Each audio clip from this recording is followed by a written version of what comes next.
नमस्कार, मी वैशाली। राज्याच्या हवामानासंदर्भात एक अत्यंत महत्त्वाची अपडेट समोर येत आहे।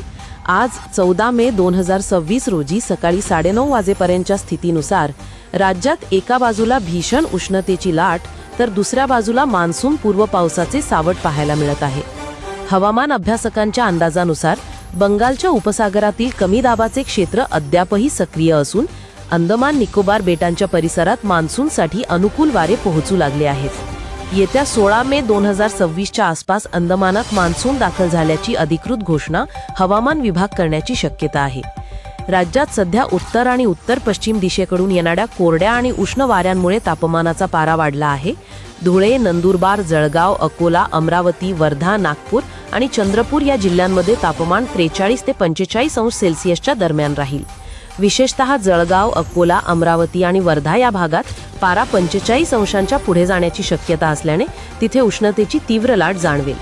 छत्रपती संभाजीनगर, जालना, बीड आणि नांदेड परिसरात तापमान 41 ते 43 अंशांच्या दरम्यान असेल। उष्णतेचा कडाका असला तरी दुपारनंतर राज्यातील काही भागांत हवामान बदलणार आहे। कोल्हापूर, सांगली, सातारा, पुणे आणि अहिल्यानगरचा दक्षिण भाग तसेच बीड, धाराशिव, लातूर आणि सोलापूर या जिल्ह्यांत आज मेघगर्जनेसह वादळी पावसाचा अंदाज आहे।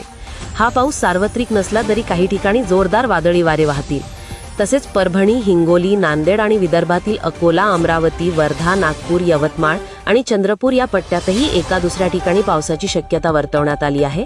नाशिक, जळगाव, धुळे आणि उत्तर महाराष्ट्रात स्थानिक ढगनिर्मिती झाल्यास हलक्या सरी पडू शकतात। नागरिकांनी वाढत्या उष्णतेपासून स्वतःचा बचाव करावा आणि पावसाच्या वेळी विजांच्या कडकडाटापासून सावध राहावे असे आवाहन करण्यात आले आहे। हवामानाचे असेच प्रत्येक ताजे अपडेट्स आम्ही तुमच्यापर्यंत पोहोचवत राहू।